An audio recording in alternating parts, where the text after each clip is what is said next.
Allir þættir samstæðvarinnar eru fáanlegir á öllum helstu hlaðvarpsveitum.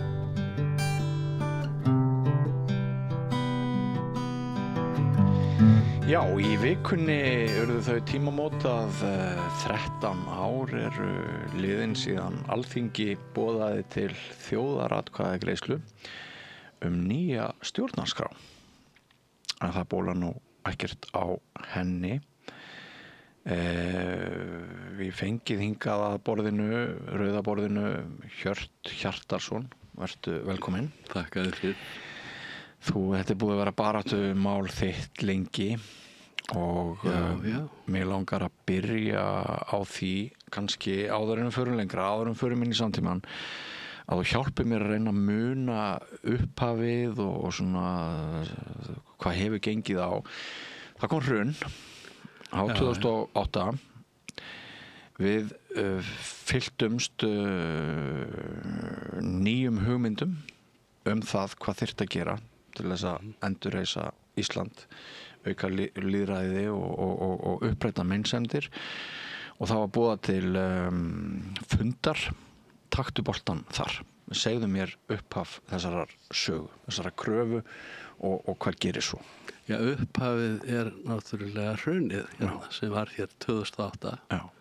Bankahrunið, fjármálahrunið, en það var ekki bara fjármálakerfið sem hrundi, þetta var þarna svona siðferðilegt og pólitískt hrun líka. Einmitt.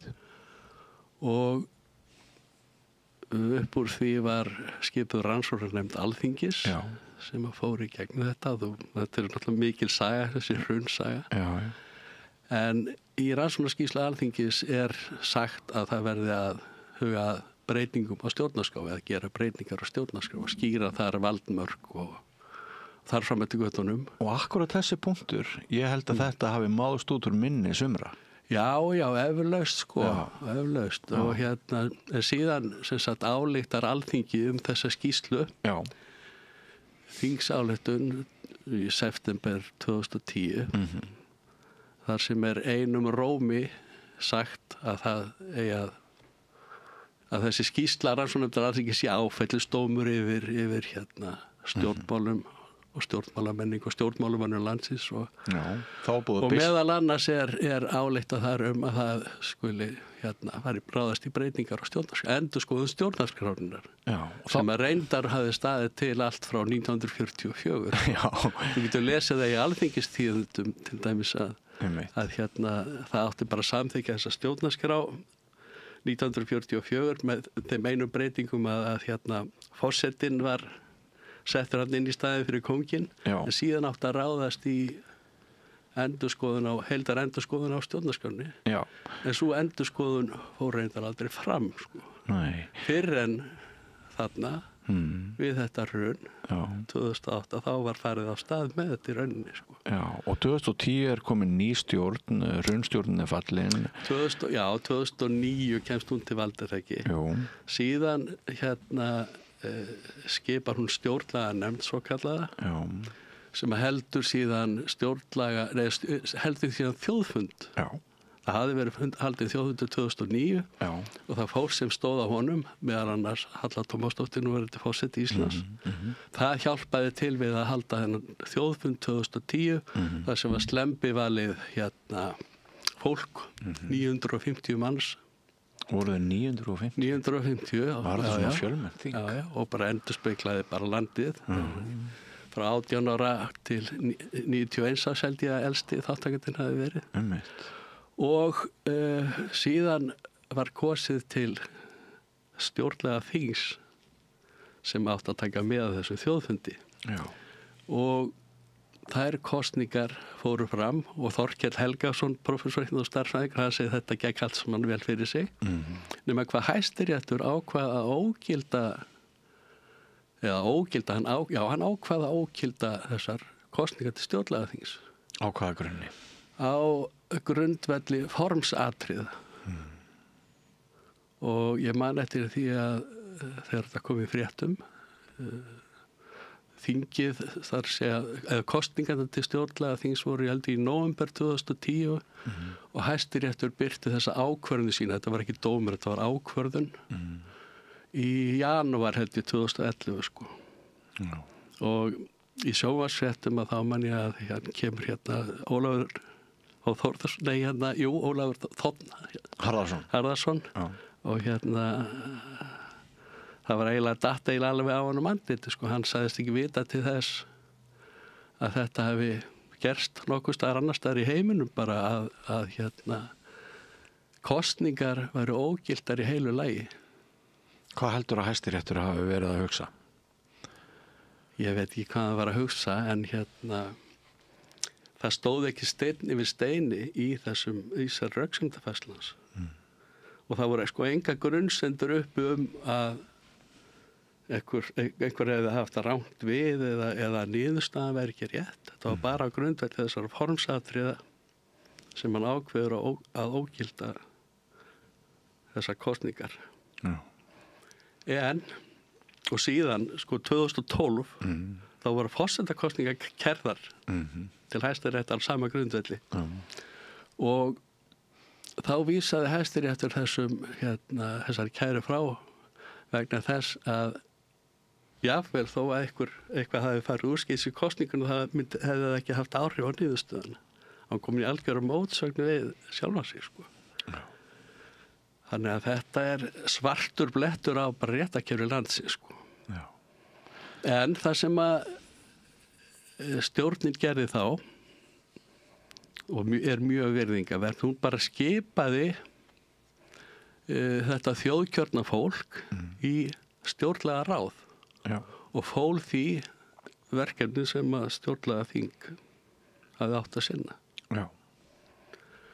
Og ef við hlaupum bara hratt yfir sögu, þá fór þetta stjórnlega, þessi stjórnarskrárgerð á vegum þessa stjórnlega ráðs fram fyrir opnum tjöldum sko. Það var mjög opið aðgengi að þessu ráði og fólk skiptist á og sendi inn erindi og bara allir höfðu aðgang að þessu. Verkefnið að skrifa nýja stjórnarskrá. Já. Og það þetta sem að Vigdís Finnbogadóttir segir að sé bara lýðræðislegasta stjórnarskrárferli sem að vitaður og það alveg rétt. Já. Og í stuttumáli þá þetta þannig að Alþingi bara biður þjóðina í rauninni, bara almenningu tillögur að nýrri stjórnarskrá. Tillögurnar, almenningur býr til þessar tillögur, afhendir þær Alþingi. Alþingi setur þær í þjóðaratkvæðagreiðslu og það samþykkt, þessar tillögur samþykktar sem grundvöllur nýrra stjórnarskrár með 66,9% atkvæða sko. Já. Og alls konar það voru auka spurningar líka í sambandi við persónukjör, í sambandi við jafnvægi atkvæða, auðlindir í stjórnarskrá. Það var spurt þessi nýmæli í stjórnarskránni sérstaklega. Já. Þetta 2013. Það Alþingi búðar til þjóðaratkvæðagreiðslu nýja stjórnarskrá. Sko Alþingi fær afhent Alþingi fær afhentar tillögurnar frá stjórnlagaráði 2011, sumar 2011. Já. Síðan búðar Alþingi til þjóðaratkvæðagreiðslu þessar tillögur 20. október 2012. Já. Alveg rétt. Og í lok mars eða í mars 2013 þá liggur fyrir Alþingi frumvarp að stjórnskipunarlögum í samræmi við efnislega nokkuð tegn í samræmi við þessar tillögur sem hefðu verið samþykktar í þjóðaratkvæðagreiðslunni. En Sjálfstæðisflokkur og Framsóknarflokkur komu í veg fyrir að það yrði afgreitt. Jafnvel þó það lægi fyrir opinberlega að meirihluti þingsins hefði viljað afgreiða þetta. Hvernig fóru þeir að því? Hvernig getur meirihlutin það? Það var með málþófi og því miður þá var ekki sá kjarkur fyrir hendi í þinginu þá eins og nú sem veiðigjaldamálið til þess að bara knýja þetta í gegn, sko. Nei. Og Árni Páll Árnason, þá formaður Samfylkingarinnar og Katrín Jakobsdóttir og Guðmund Steingrímsson minni mig, þau einhvern veginn gengur hann fyrir skjöld og skár í rauninni Sjálfstæðisflokkin og Framsóknarflokkin úr snörunni, sko. Það átti að fresta þessu eitthvað og taka til við þetta seinna. Já. Þetta er sagan í stuttu máli. Í rauninni er þetta þannig að bara Alþingi sem sagt biður almenningum tillögur að nýrri stjórnarskrá, almenningu skilar þeim tillögum, tillögurnar fara í þjóðaratkvæðagreiðslu og málið er bara fast. Já, ég fylgdist með þessu norðan, ég bjó á Akureyri, ég man að sko maður var bjartsýnn. Já.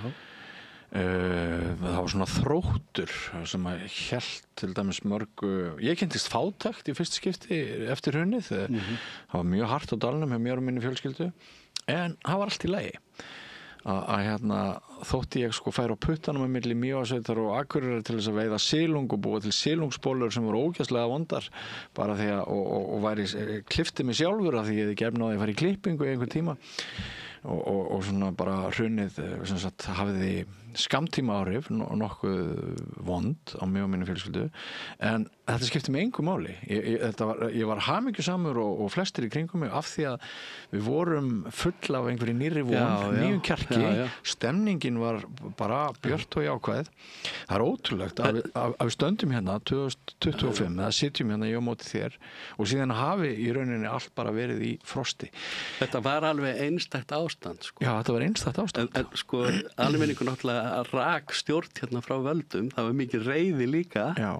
En þetta var svona friðsamlegt og skapandi svar við hruninu. Já, saman. Og þetta var andrúmsloft þar sem að fólk kom saman á þessum þjóðfundi. Ég var þar. Ég tróð með það einn sem sko sjálfboðaliði.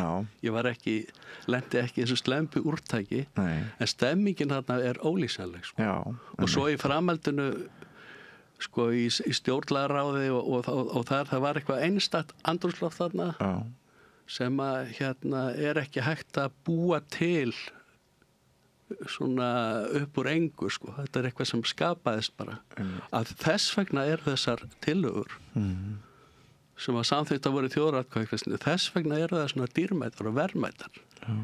Það bera þess merki að hafa orðið til við alveg sérstakt ástand, sko. Þegar þjóðin kom saman og lét sér dreyma nýtt og betra samfélag. En þetta er ennþá hérna, það eru til, sko. Það er bara að ganga frá þeim. Hver voru helstu tíðindin í breytingunum? Helstu tíðindin fólst í rauninni þessum auka spurningum sem að voru þarna sko persónukjör. Það er lengi búið að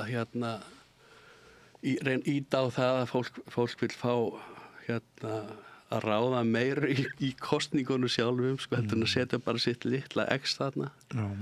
Og auðlinda ákvæði í stjórnarskrá náttúrulega. Er það ekki stærst? Það er náttúrulega það sem í hugum sumra er það stærst, það sem væntanlega stærst í hugum útgerðarinnar, sko. En svo eru líka þjóðaratkvæði að frumkvæði kjósenda. Það er líka mjög stórt atriði. Og jafnt vægi atkvæða. Og það var spurt sérstaklega þessi atrið og þau hlutu öll alveg yfirgnæfandi stuðning, sko. Það var líka spurt eitt atrið sem ekki það var spurt, viltu að það sé ákvæðum þjóðkirkju í stjórnarskránni og 54% sagði já við því, sko. Eins og í núgildandi stjórnarskrá náttúrulega. Af því að þú varst sjálfur að nefna veiðigjöldin áðan, hækkunin á þeim í sumar og þú talaður að stjórnin hefði verið samstiga og hún hefði sýnt kjark sem hefði kannski skortaður. Það er svona í því máli kristallast kannski þessi þetta tregðu lögmál nýju stjórnarskrárinnar. Maður hlustaði þarna á ræður fulltrúa valdaflokkana gömlu og það augljóst að það hefur orðið svona ákveðið valda framsal. Ég ætla ekki að segja að Hæstiréttur hafi verið undir áhrifum af einhverjum öflum eða þrýstingsöflum, auðmagninu eða svoleiðis, en hérna Meinarðu þegar hann ákvaða ógilda? Já, en þetta bara svartur blettur á Hæstarétti. Þetta ekki, þú ógildir ekki kosningar á þessum grundvelli. Nei, en það sem ég er að reyna að koma inn á sko er að það við ægivald að etja. Hagur stórútgerðarinnar hefur sko hafið nú verið valdamikil áður, þá hún ekki síður valdamikil núna. Og mér finnst eins og að tregðan við að heimila framgang nýju stjórnarskrárinnar, hún eigi sér oft ítök í einhverjum auði og völdum tengdum sjávarútveginum. Það engin vafi á því. Það engin vafi. Tregðan við þetta að ganga svona langt, að virða ekki úrslit kosninga. Það þarf eitthvað rosalega mikið til. Og en það mun ekki standa lengi, þetta mun verða samþykkt sko að lokum, en þetta svo langt gengið. Já, þetta mjög langt gengið. Og náttúrulega fjölmiðlum beitt og Já, og þögn líka sko. Já. Það sko í ríkissjónvarpi til dæmis sko sýndi heimildamynda þátt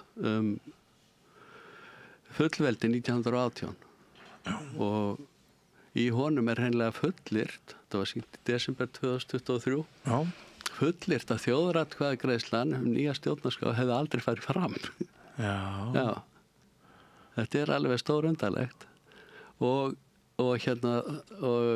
við sendum alltaf út að stjóra bréf og báðum hann að spurning hvort þetta ekki leiðrétt gagnvart áhorfendum, en það var ekki gert. Það var ekki gert. Nei. Þannig hefur þá upplifað á langri tíð að það sé bara menn jafnvel gangið svo langt að endurskrifa söguna. Ég veit ekki hvort að þetta sé með vilja gert eða bara hvort þetta var bara fúsk sko. En þetta svolítið dæmigert líka og þetta rímar alveg við sko ákvörðun Hæstaréttar og meira að segja sko niðurstöður tölur úr niðurstöður þessar kosningar, tölurnar voru ekki rétt birtar einu sinni. Nei. Af Hagstofu Íslands sko, það eru birtar niðurstöður þjóðaratkvæðagreiðsluna 2012 eru birtar með öðrum hætti heldur en niðurstöður allra annara þjóðaratkvæðagreiðsla sem hafa verið fram og þau getur svona lækkað sko lækkað stuðningi við nýju stjórnarskrana í 64% sko, en ekki 67 sko. Sko eftir ríkisstjórn Samfylkingar og VG mynduð ríkisstjórn Framsóknarflokks og Sjálfstæðisflokksins og maður vissi að það yrði við ramman reipadraga bara með það sem að þú hefur sagt. Síðan kemur Katrín Jakobsdóttir og stýrir ríkisstjórn í tvígang. Það var svona ákveðin kunst að fylgjast með henni, hvernig hún lét alltaf eins og málið væri að einhverju leyti á dagskrá og gæti þetta leiðir til tíðinda, en samt var það aldrei þannig. Hún ætlaði að ljúka heildarendurskoðun á stjórnarskránni á 2 kjörtímabilum og niðurstaðan eftir þessi 7-8 ár nú var enga breytingar sko. En sko aðal kannski má segja sko ef þú leiðir Sjálfstæðisflokkinn og Framsóknarflokkinn til valda þá skal ekki ímyndaður og getur gert breytingar á stjórnarskrá en hún stóð þannig að verki þessi ríkisstjórn að það var ekki samfærandi. Þau byrjaði á því að efna til almannasamráðs með svo kallari rökræðukönnun sem alveg góð og gild aðferð en þau tóku ekki tillögurnar sem að búið var að samþykkja þjóðaratkvæðagreiðsluna heldur byrjaði nýtt ferli. Það liggur eiginlega beintið að taka þær tillögur sem búið var að samþykkja þjóðaratkvæðagreiðslu og fást við þær en það var ekki gert sko. Það var stóri fellin og þetta var að fyrra kjörtímabilin og það kom ekkert fram í þinginu sko, hún satt ein uppi með þetta einhvern veginn og síðan seinni kjörtímabilið þá var fólun einhverju sérfræðingum, 4 sérfræðingum til bæ að koma til lögur nýri stjórnarskrá og þetta var hvorki fugl né fiskur sko. Nema bara það bara að tefja þetta í enn 8 ár sko. En mér finnst núna að það sé komin til valda ríkisstjórn bara fyrst, mér finnst þetta að vera fyrsta sinn síðan 2009 sem komin ný ríkisstjórn sem að hefur verið stafa kjark til þess að ganga sko erinda almennings fremur en sérhagsmuna og mér finnst veiðigjaldamálið sýna þetta og þess vegna bind ég vonur við þessa ríkisstjórn sko. Þú hefur trú á Kristrúnu Frostadóttur ég hef trú á henni hún sé rétti skipstjórinn til þess að sigla skútunni og líka vegna þess að sko það á dagskrá þessar ríkisstjórnar að breyta stjórnarskrá það á dagskrá ríkisstjórnar þau ætla að koma auðlinda ákvæði stjórnarskrá en óttast ekki að þetta verði tekt og toga og fresta ég bara sé þetta sem tækifæri til að taka bara allar þessar tillögur vegna þess að það mjög knýjandi að breyta stjórnarskráni ekki bara út af auðlindadæminu heldur fjölmörgu öðru og landskjörstjórn til dæmis að fara fram á þetta breytingar sem að verða að gera á kosningaákvæðum stjórnarskráni og svo líka þetta sko þau ætla að halda þjóðaratkvæðagreiðslu framhald aðildarviðræðna ESB hvað er að marka þjóðaratkvæðagreiðslu ESB ef að þjóðaratkvæðagreiðslu nýja stjórnarskrá ekki virt sko. Er þá eitthvað að marka þessa þjóðaratkvæðagreiðslu? Einmitt ég skil þig og þessi óskýrleiki við búum við mjög óskýra stjórnarskrá sko þessi grein sem ég skrifaði þarna í gær á vísi.is hún heitir Takk Vigdís Takk Guðni, takk Halla, takk þjóð og þar vísa ég í ýmislegt sem mjög forvitnilegt sko. Til dæmis viðtal við Eirík Tómasson lagaprófessor það var í Silfri Egils frá 20. febrúar 2009 minnum mig það mjög fróðlegt og þar segir hann bara hreint út að sko að hluta til þessi stjórnskipun handónýtt hann tekur svona sterkt til orða og Guðni T.H. Jóhannesson tala líka þessa úreltu stjórnarskrá og Alþingi talaði þessa úreltu stjórnarskrá strax 1944 og svo sá ég það var fundur á lögfræði dagurinn á fólk á fundi sem að var að fjalla stjórnarskrán og það yfirskrift þetta mokkafrétt, ég vísa í þessa frétt líka hana í greininni að þar talað sko fyrirsögnin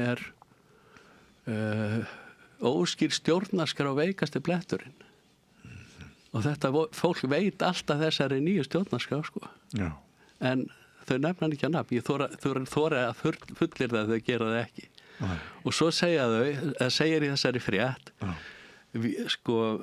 vísbendingar hnignun lýðræðis eru víðsvegar í heiminum og það hætta á að þessi hnignun komi til Íslands líka segir þetta fólk sem að býr í ríki þar sem að kosning til kosningar eru ógiltar í heilu lagi og niðurstöður þjóðaratkvæðagreiðslu ekki virtar og þau eru hrædd að þetta geti komið til Íslands líka þessi hnignun lýðræðis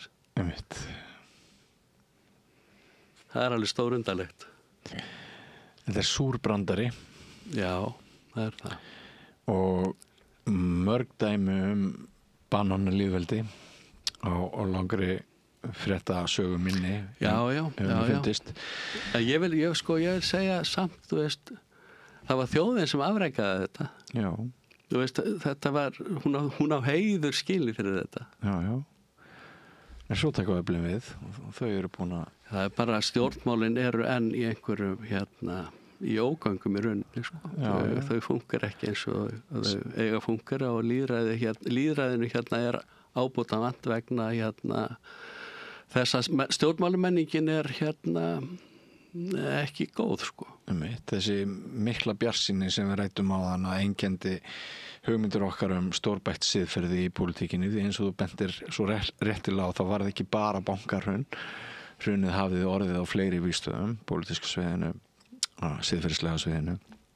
Þessi mikla bjartsýni, það hefur eiginlega verið, það er eiginlega full-time job sem maður sletti að missa ekki neistan sko, að glata ekki neistanum, að halda voninni. Já. En sko, hérna, það eru til menn sem segja að tímarnir breytist og mennirnir með, og það sé orðið svolítið langt síðan þessi vinna ykkar var unnin og kannski væri bara betra að taka þetta upp frá grunni. Hvað segir við þá? Ég var að tala áðan þetta sérstaka ástand sem var til þarna. Já. Það eru verðmætin sem að félast í þessum tillögur sem voru samþykktar í þjóðaratkvæðagreiðslunni. Og akkur ekki að taka þær tillögur og ljúka þeim.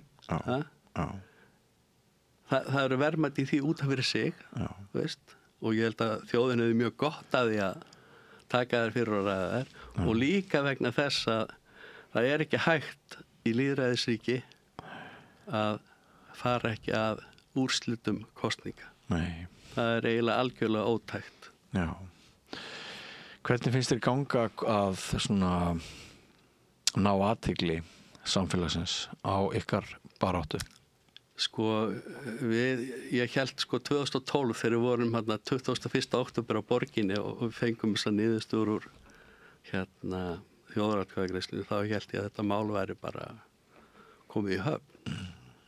Þjóðin búin að greiða atkvæði þessar tillögur.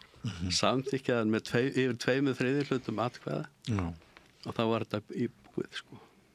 En það reyndist nú ekki vera sko. En það hefur alltaf verið hérna þessi þögnum þetta hefur alltaf verið rofin. Það var verið sko bara 2020 síðast þá fekk forsætisráðherra afhendar undirskriftir eða kröfuskjal að nýja stjórnarskráin yrði lögfest með 43.423 staðfestum undirskriftum. Já. Það er ekki lengra síðan. Nei.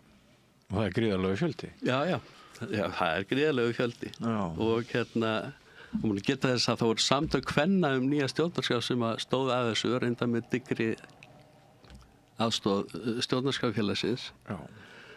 En hérna og hvað eiga konur í núgildandi stjórnarskrá? Það eiga ekkert í henni. Nei. En það eiga í þessari hérna. Já. Alveg til jafnsáði karlmenn sko.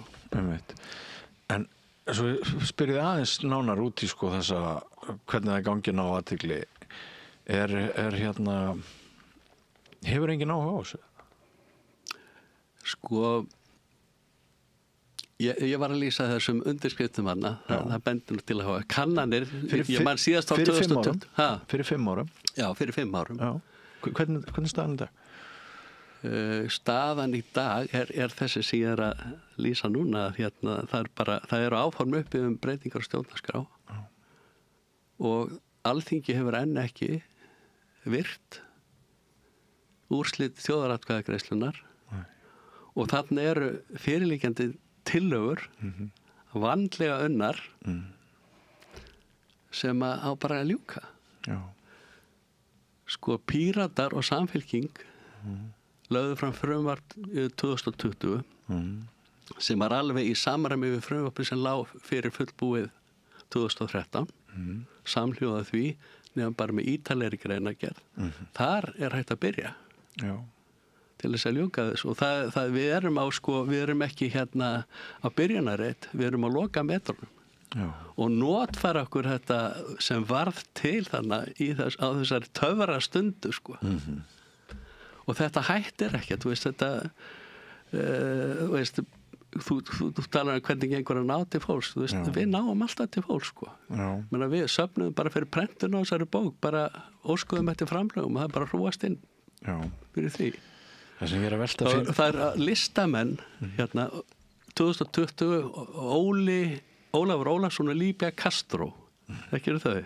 Þau fengu myndlistaverðlaun 2020, var með sýningu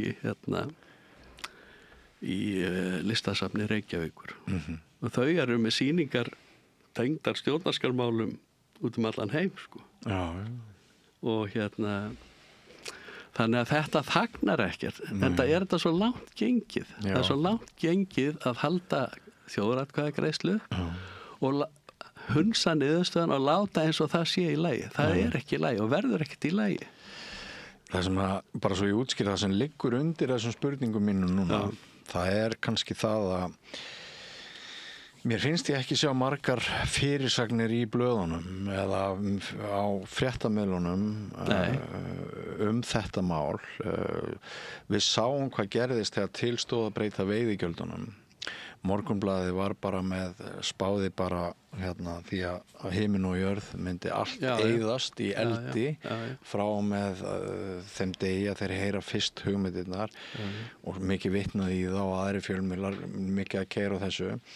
Sko til þess að þeir töpuðu nú, þeir baráttu allri og þrátt fyrir að hafa móast við og vera ennþá síðast í fyrradag var einhver maður sem einhver fiskvinnslufyrirtæki að kenna hækkun veiðigjalda að hann var að segja upp 20 manns þótt orsakirnar séu augljóslega allt annar. Það sem bara velta fyrir mér að svona langri blaðamannagöngu þá sér maður að sko ef það eiga að verða umbætur þá þarf málið að helst að vera einhvern veginn alltaf reglulega kyrrt í fjölmiðlum. Það þarf að vera svona það þurfa að vera margir málsvarar, það þurfa að vera einhverjir í hópi blaðamanna sem að trúa virkilega mikið á þetta. Sú stund runnin upp? Þú segir að þú sért sko bjartsýnn á ríkisstjórnina en ætti samt ekki að vera bara, svo ég noti mannamál, enn meiri þungi í þjóðfélagsumræðinni hvað varðar þetta? Jú, það ætti að vera. Það það voru margir útlendir fræðimenn sem að hafa fylgst með þessu. Þetta náttúrulega vakti heimsathygli, þetta stjórnarskrárferli. David Carrillo minnum að hann heiti, hann við einhverja stóra háskólum í Bandaríkjunum, hann taldi að það yrði bara að vera nýtt hrun hérna til þess að fá þetta í gegn, sko. En ég held nú ekki, sko. En það er samt góð spurning. Verður hreyft við málinu, ef sko stjórnarskrárbreytingar koma til tals, sem það hljóta að gera á þessu kjörtímabili, að þá fer eitthvað að stað, þá ekki hægt að þegja svona rækilega, sko. Nei. En ég held ég skilji hvað þessi fræðimaður að tala sko, hann kannski hugsar að þurfi aftur eitthvað momentum. Það þarf alltaf í svona baráttu, það þarf alltaf eitthvað momentum. Og og við bara erum búin að vera þolinmóð, sko. Og við höfum átt okkar stóru stundi. Ég held að máli væri, þú veist, í Höfn, við ætlum að samna 25.000 undirskriftum eitthvað svoleiði, sko. Það fór í 44.423 ár. Við heldum þá að kannski eitthvað myndi gerast en samt þá voru við völd hérna ríkisstjórn náttúrulega Vinstri grænna og Framsóknarflokks og Sjálfstæðisflokks en eins og ég var að segja á hann síðan 2009 hefur ekki verið ný ríkisstjórn fyrir en þessi ríkisstjórn Kristrúnar Frostadóttur kom til valda og og hún verður að gera stjórnarskrárbreytingar ef hún gerir ekki breytingar á auðlindaákvæði þá munu Framsóknarflokkur og Sjálfstæðisflokkur lækka veiðigjöldin aftur. Það gerðist 2013 leiðu að komast til valda lækkuður veiðigjöldin og skáru reyndar niður framlutur sérstak saksóknara líka náttúrulega. Þetta er mjög góða punktur hjá þér og þarft að rifja upp. Já, þetta er bara alveg vitað. Réttur almennings ekki tryggður í stjórnarskrá í samtöðu auðlindir og annað ef það á að fara í aðildarviðræður við Evrópusambandið þá verður að vera búið áður að tryggja það að auðlindirnar séu sameign landsmanna. Það þarf að tryggja það í stjórnarskrá. Það mun fáilátt að segja sér að það skiptir ekki máli áður en fariður í umræðurnar. Og það er líka vitað að við göngum ekki í ESB nema breyttri stjórnarskrá Nei. Og margir munur náttúrulega að fara upp aftur þess vegna á ekki að breytinni. En mér finnst það neitt rétt að hérna kjósendri að geta haft valið það sjálfur, sko. Já. Þeir að geta sett já eða nei það, sko. Já. Nú, eitt fjölmiðlaathygli, annað aðra leiðir til þess að vekja áhuga á málefninu og þú ert með sem sagt þarna, þetta nýprentuð? Þetta sem sagt önnur útgáfa á nýju stjórnarskrána. Af bókinni nýju stjórnarskrána. Af bókinni nýju stjórnarskrána. Og hérna sem sagt formáli eftir Vigdísi Finnbogadóttur, forseta Íslands fyrrverandi. Og sögulegur inngangur eftir Þorvald Gylfason. Já. Og svo hérna nýja stjórnarskráin. Já, einmitt. Hvar fær maður svona bók? Þetta komið, þetta fæst hjá Forlaginu, við vorum með útgáfa hóf þar í gær, en svo þetta í bókabúðum hérna Eymundsson, allt hérna, á höfuðborgarsvæðin og þetta fer út land núna bara í vikunni vonandi. Ég þarf að finna fólk til þess að kæra þetta í búðu fyrir mig. Eða við í félaginu. Er það stjórnarskrárfélagið sem gefur hann út? Í samvinnu við Forlagið, já. Í samvinnu við Forlagið, já. Og þessi bók, fyrsta útgáfa þessara bókar, hún er til nú þegar á, sko, í rafbókasafninu, hún er til á Storytel. Já. Þannig að hún er aðgengileg fólki, sko. Já. En hún er uppseld, eða var uppseld, fyrsta útgáfan var uppseld hjá Forlaginu og í bókabúðum og hjá útgefanda líka. Já. En þetta er nýja bókin og hérna. Og hvernig var í hófinu í gær? Var mikil stemning? Mjög gaman. Hérna Þórir Baldursson lék þarna á Hammond. Og Leiló spilaði og söng. Bara gaman. Þau eru bæði í breytingaliðinu? Já. Sko, það segir hérna í formála annarar útgáfu, þar sem er rakin þessi saga frá 2018 í rauninni til dagsins í dag. Já. Að það komið 10 eða 100 listamanna sem hafa komið að þessari baráttu. Já. Sem er alveg á eftir að segja frá í rauninni. Stórmerkin. En þegar ég gerir aðra prentuna þessu þá ætlaði ég að laga þetta og segja bara 100 listamanna. Já. Því að bara hérna í þessu prógrami þeirra Ólafsson á Líbíu, þá komu 100 tónskáld, sko, sem sömdu lag við hverja einustu grein, nýju stjórnarskrárinnar og svo náttúrulega flytjendur og þannig að hérna það er vakandi, sko, undiralda. Já. Og hérna ég er alveg handviss það að þegar þessi ríkisstjórn fer af stað, ef hún ræðist í og tekst á þetta stjórnarskrármál af heilindum, tekur þess að tillögu fyrir, þá mun hún hrífa þjóðina með sér, sko. Alveg eins og í sambandi við veiðigjöldin, sko, og enn meira, sko. Þessi tækifæri fyrir þau að... Alveg, já, og ég vona þau bara þekki sinn vitjunar tíma, sko, og ég hef trúað því. Já. Og þú ætlar ekki að láta þau í friði ef þau ætlar að loka augunum? Ekki ég bara, þau verður ekki látin í friði með þetta ef þau ætlar að sniðganga úrslit þjóðaratkvæðagreiðslunnar, ef þá að gera það einu sinni, þá munu þau mæta andstöðu. Já. En þú ert bjartsýnni núna ennum langt skeið? Já, mér finnst þau að koma ný ríkisstjórn, svo fyrsta síðan 2009. Einmitt. Það verður spennandi að fylgjast með þessu. Þú ert aðeins búin að kveiki í mér aftur. Já, það er gott. Já. Heyrðu, svo verður þessi bók fljótlega fáanleg, sko, svo rafrænt líka. Já, rafrænt. Hjá Forlaginu. Já. Og hún fer á Storytel líka. Og þið nýtið ágóðan ef einhver verður til þess að kynda áfram undir. Já, þetta fer allt bara í meira, sko. Já. Hjörtur Hjartarson, kæra þakkir fyrir spjalli. Ég þakkaði fyrir að rifja upp þessa sögu. Það var verulega farið að falla á mitt minni og sennilega margra aðra. Já. Þetta var, Þorvaldur gerir mjög vel grein fyrir þessari sögu með löngum sögulegum aðdraganda. Og í formála þessari nýju útgáfu þar er þessu ferli lýst svona í stórum dráttum því sem gerist frá 2018 til 2024. Einmitt. Þakka kærlega fyrir komuna, Hjörtur Hjartarson. Gangi ykkur vel. Þakka fyrir sömuleiðis. Og Við höfum ekki sagt okkar síðasta orð, meira efni eftir andartak. Alþýðufélagið er eigandi samstöðvarinnar. Markmið félagsins er að auðga og bæta umræðu í samfélaginu. Allir geta gengið í Alþýðufélagið með því að skrá sig fyrir áskrift að samstöðinni. Samstöðin.is. Frjáls fjölmiðlun á í vök að verjast, allstaðar, ekki bara á Íslandi. Peningavaldið og sterku hagsmunaöflin eiga greiðan aðgang að stjórnvaldi og fjölmiðlum og eiga jafnvel sína eigin fjölmiðla. Þess vegna er samstöðin svo mikilvæg. Hér er pláss fyrir allar raddir, málin eru krufin til mergjar og samtölin eru stór og innihaldsrík. Samstöðin er mikilvægt lýðræðistæki. Ég heiti Kristín Helga Gunnarsdóttir og ég styð samstöðina.